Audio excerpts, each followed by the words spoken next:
Mr. Chairman, Your Excellency, my lords, ladies, gentlemen, Miriam at table 7. We first met on J-Date, she's never forgotten. I am so honored to be here at this major international gathering. I like to think of myself as something of an international personality. I'm certainly international in that I am Anglo-Welsh. I come from an Anglo-Welsh heritage. I have Anglo-Welsh forebears. My grandparents were Anglo-Welsh. My parents were Anglo-Welsh. Indeed, my parents burnt down their own cottage. And if you are wondering why I am here, of all places, on a Thursday evening, then already we have something in common.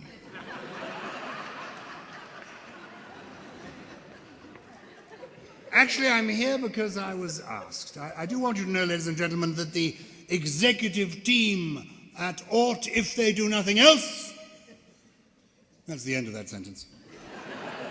That's not entirely fair. They do plan ahead, and the invitation for me to come and say a few words in the course of this gala dinner was extended some months ago.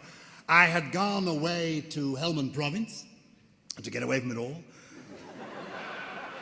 Went there for a couple of months, in fact, in order to finish my novel, because I'm a very, very slow reader. And there I was in the tent that I happened to be sharing with Catherine Jenkins and Jim Davidson. When the mobile phone began to pulse, I picked it up, put it off the stand, and after I got through all the business, would accept a transfer charge call from ORT, I found I was talking to none other than Dan, your new chief executive-elect. He was then elect. He said, do you want to come and say a few words at our dinner? I said, I'd love to. What do you want to talk about? He said, what do you talk about? I said, I give a whole range of absolutely fascinating talks. He said, well, would you suggest one? I said, I do a very interesting talk on prison reform. You're quite right, he felt it might be a bit too near the knuckle for one or two of you. And then he said to me, weren't you a member of Parliament? I said, yes, I was a member of Parliament, but I am no longer a member of Parliament. I do want to make that absolutely clear, ladies and gentlemen. I am no longer a member. This is a respectable occasion. I am not a member of Parliament. I'm not here as part of some sort of rehabilitation scheme myself from Westminster. I'm here of my own free will. I am tagged, but that is for domestic reasons, as Miriam understands. And I want you to know, too, that when I was a member of Parliament, ladies and gentlemen, I was a respectable member of Parliament. I dug my own moat. And my darling wife, she paid for all her own DVDs. I was a member of Parliament until the people spoke. The bastards. In my case, they spoke in no uncertain terms. Some of you may have felt rejection in your lives. It is as nothing as to what I felt on the day when 182,713 people got up with the self-same object in mind. Get this fellow out! They say you shouldn't take it personally, but somehow you do take it personally. I was a Conservative member of Parliament, but I was a loyal member of Parliament. I mean, instinctively, I am a loyal person. I mean, for example, when John Major became the leader of my party, to show my loyalty, instinctively, overnight, I found I was beginning to go grey. A few years later, when William Hague became the leader of my party, again, to show my loyalty overnight, instinctively I found I was beginning to go bald. I was only grateful that Anne Widdecombe did not succeed in her ambitions. I must say that you may not remember me being a member of Parliament, but clearly one or two of you do remember me. Earlier on, I met Françoise Winton, one of the best supporters of ORT that I know. Françoise, who is well, you probably know her husband, Mr. Winton. She is the child bride. Françoise said to me, do you still wear those colourful jumpers? I used to wear colourful knitwear on television years ago, but I gave it up when I became a member of Parliament. I got to Westminster and I was slightly appalled to find that somebody there did remember, because the first time I rose to speak, sitting on the opposition front bench, was Mr. John Prescott. You know who I mean by John Prescott? former Deputy Prime Minister, amateur pugilist, the man who treats an English language like the Rubik Cube. Actually, he's a good man, and I like him. The last time I came across him, not long ago, in the House of Lords in the tea room, he was looking pretty green about the Guilds. He'd just come back from Brussels. He'd been away on European Union business, and he arrived. Turbulence apparently terrible on the flight. He was still looking green about the Guilds, and he said to me, "Oh, God, thank God I'm back on terracotta."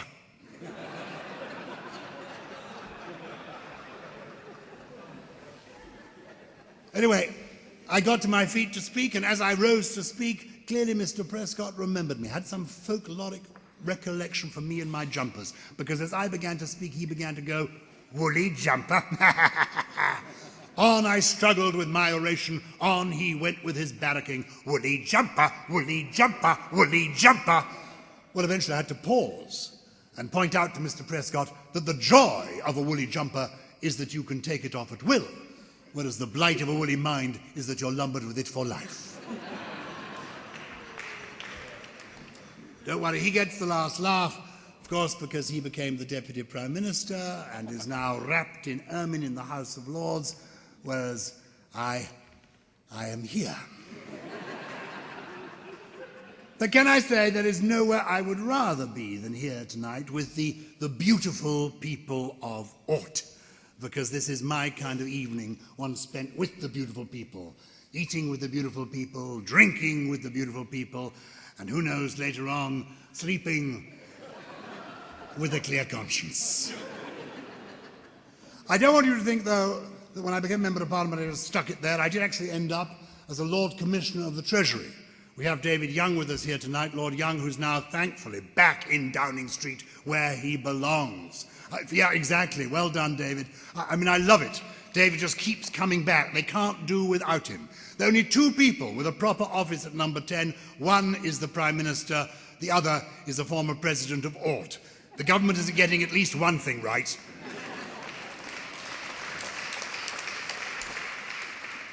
I was a Lord Commissioner of the Treasury, and this is the person who signs the government cheques in the Treasury.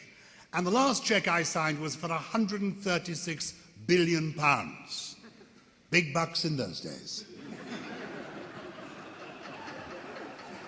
Now I appreciate it would hardly get the Royal Bank of Scotland through a difficult morning. But in my time it represented serious money, and they said to me, with these huge multi-billion-pound cheques, you cannot sign them alone. They have to be co-signed by the head of the Treasury, who I took to be the Prime Minister, because on the door of number 10 it says First Lord of the Treasury. And they said, no, the Prime Minister is the First Lord of the Treasury Board, the Second Lord is the Chancellor of the Exchequer, then we come down to attendant minnows like yourself, Lord Commissioner, but it is HM Treasury. The head of the Treasury is Her Majesty. You will be signing these cheques with the Queen. And so it came to pass that I would go down the mall with the government chequebook to sign these cheques with the Queen. And the first time I did this, I wasn't sure what the etiquette was. You know, which of us should sign the cheque first? You know, well, I didn't want to patronize the Queen just because she's a woman.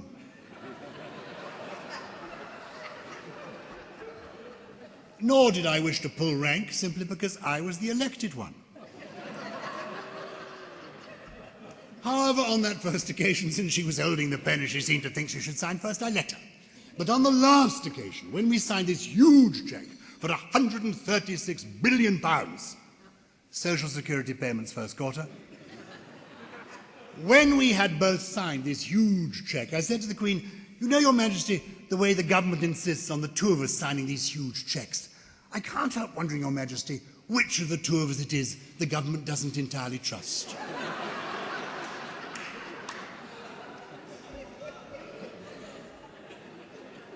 She had no answer to that. She's a good woman, and I'm so glad that at this gala dinner, this feast that has been laid before us, as though in the past few days we hadn't had anything to eat at all, this wonderful, wonderful meal, that in the course of it we have toasted the Queen as well as the President of Israel. I think it's a lovely thing to do. It's an important thing to do. And I go to a lot of formal dinners now where they no longer toast the Queen. I think it's a great shame, because I think she is a heroine. I think she's wonderful. Very few people could upstage Mr. Bean, but she can. And she's been doing the same thing for our country for 60 years and more, and it is remarkable. Year in, year out, she delivers. And you may think that it's all wonderful dinners like this with beautiful people like you, and it isn't. No, the Queen has suffered. Think about it. On 57 separate occasions, the Queen has had to attend the Royal Variety performance. And she never complains. I know this because a few years ago I was writing a book about the Queen, the Duke of Edinburgh, and I found myself invited to walk with her, talk with her, as she went about her official duties. Hold on, do it once more. It's for the JC, and nowadays you have to stand quite still for their photographs.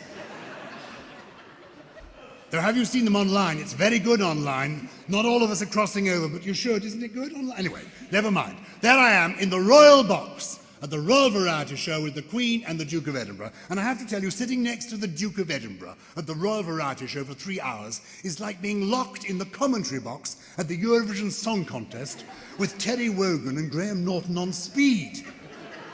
You get 3 hours of non-stop cynical banter. Most of it was Greek to me, but I got the gist. And the finale of the Royal Variety Show that particular year was an excerpt from The Full Monty. I don't know if you saw the stage show, the film of The Full Monty. It's a show about 18 unemployed steelworkers who form a male striptease group like the Chippendales to make ends meet. Anyway, and the show culminates with these 18 strapping lads coming onto the stage and doing a full striptease. Everything but everything comes off. Fortunately, as the last bit of cloth hits the stage floor, there's a blinding lighting effect facing the audience to spare their blushes. Nevertheless, this male striptease show is what the organisers of the Royal Variety performance felt an appropriate entertainment to set before Her Majesty the Queen, who is 86 in April of this year, and His Royal Highness the Duke of Edinburgh, who will be 92 next June, should he be spared. This is what they thought appropriate for this sweet elderly couple. I can tell you it never have happened in Lord Delphon's time. Anyway, this is what they were offered. I'm in the royal box with the Queen and the Duke of Edinburgh. The Duke of Edinburgh is looking at the programme.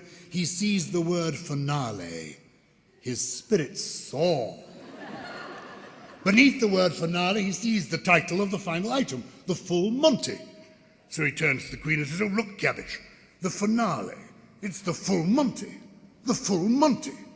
We're actually going to enjoy the finale this year. It's the Full Monty. It's bound to be a tribute to the Field Marshal and El Alamein." And I have to tell you that Her Majesty and His Royal Highness were quickly, sorely and rudely disabused. As onto the stage strode these 18 strapping lads, wearing nothing but a couple of golden tassels and a gold lame codpiece apiece. They marched onto the stage, they marched down the stage, they did the most ghastly dancing to the most hideous music, culminating in the complete strip-off. Ping, ping, pong, everything, but everything came off. They were stark naked. Fortunately, on cue, there was indeed the blinding lighting effect so that you could not see a thing if you were seated in the stalls. However, if you were seated immediately adjacent to the royal box, you could see it all. And I have to tell you, ladies and gentlemen, the problem with naked dancing is that not everything stops when the music stops. And I also have to tell you, and this is the moment when you will realize how wonderful Queen Elizabeth II is. I have to tell you that this great sovereign lady gazed at this hideous, jingling, jangling sight. Without a hair out of place, without a moistening of the lip, without a furrowing of the brow, she just gazed grimly ahead of her. I sat in the corner of the royal box, ashen-faced, aghast and trembling. The Duke of Edinburgh leant towards me and said, "You needn't worry. She's been to Papua New Guinea. She's seen it all before."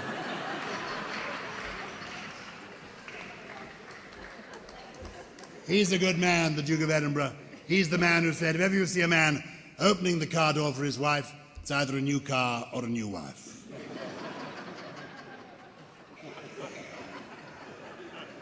This has been a most extraordinary evening, and I'm glad that under the table I've got a glass here, because we've had a toast already to the President of Israel and to the Queen. And I'd like to propose a toast now to all of you, because this is the most curious gathering, most wonderful occasion. But to be honest, I did not know a great deal about ORT before I was invited to come here. And I arrived here this evening, to this gathering of what seemed to me like a curious secret society, meeting in rather palatial surroundings. I gathered here and I thought, well, is this a charity fundraiser? All these people seem to know one another. They seem to be friends. Most of them seem to have met either this morning or last night somewhere else. All saying Happy New Year to each other. They've all obviously been together for days. Several of them seem to be married to one another. One or two seem to be married to other people during the course of the... Anyway, it seemed a very cozy, intimate gathering. I thought these people are... And then I began to hear about the charity, and I thought this is an extraordinary, extraordinary charity. And I got the briefing material, of course, you know. I knew about you being founded in 1880. I knew about the work in 56 countries throughout the world. I knew about the emphasis in learning. Of course, I knew what ORT, you know, what it actually stands for, which I discovered during the evening. Several of you don't. That's only because, in a sense, we use rehabilitation less and less. I think the word now should be renewal, from all I know of what you do. But the point is, I knew all of that. And then I met a lady earlier this evening who said to me, of course, when I was in Moldova, and there she was standing, decked out in gems and pearls and beautiful hair. And I thought, Moldova? And she was on the committee, and she'd been there. And I thought, this is the USP of this charity. These people don't just give money. They give time and energy, and they know where the money's going. And what is interesting, the only reason I'm really here, is that it's something unique about me. I've got something that no one else in this room has got. I was born, ladies and gentlemen, at the very same moment as Jonathan Sacks. Which is interesting. On the 8th of March, 1948, at 3:22 in the afternoon, Jonathan and I were born. Isn't that extraordinary? Yes. And I know he's looking for a successor. Not necessarily as chief rabbi, but possibly as, friend to Elaine. Anyway, the point is, everything he's got, I've got too. But if, when you go home tonight, you read Jonathan's piece, don't look at it now, but when you go home tonight, in bed, if you read in the program Jonathan's letter, there's a wonderful second paragraph in it, when he actually talks about one of the fundamental tenets of the Jewish faith, one of the things that one has got to do when going beyond charity. And it's very interesting for people like David and me, who are, as it were, and have been professional politicians. We're in the business of making a noise, and ORT is entirely in the business of making a difference. And wasn't it moving in the video there, the children saying, thank you, thank you. And what's intriguing is that all you people in this room, with your generosity, have made a difference to the lives of little people who somewhere in Eastern Europe are saying, thank you, in English. They know our language now, the world language, and they could send you emails. They could come around to your home, and thanks to ORT, they'd be able to work your DVD player for you. This is the most remarkable charity, not because of the work it does, which is amazing. Education is fundamental. It is the only way, in the long term, to change anything. The only way to change anything in the Middle East is actually by educating everybody in the Middle East to actually thinking about the world as it should be. Education is the only answer, and the only practical way to make a difference is to get out there and do it, to find the teachers, the equipment, the talent, and then go in there and change things. And ORT has been doing that for 132 years, and you people in this room are doing it now. So I'd like to salute you and say I came knowing very little, and I go away truly moved by people who come into their new year actually not idly, but actually really ready to change people's lives in a practical and active way. So I salute you. I think you are brilliant. I think this organization is extraordinary. Here you've come, many of you I see in rented suits. One or two I've noticed with rented partners. And why not? I've got a little Latvian friend waiting for me in the King's Cross Novotel. That's if things don't work out with Miriam, who knows? But I think it is wonderful, and I'd just like to end, if I may, on a serious note, by reciting a short poem, because I was thinking this is a gathering of friends, and actually what they're doing is extending their friendship, and you've got those children are now your friends, and it's a wonderful thing to do. And so I'm going to recite a little poem, 4 lines by Hilaire Belloc that for me sum up the special nature of tonight. And I hope I get this right. Diction at the end of an evening can be quite difficult. First job I had as a young actor, live radio. I played a young detective in a radio drama, live radio in those days, went up to the microphone with my one line as the young detective. This was my one line. That was the chair Schmidt sat in when he was shot. Didn't come out quite right.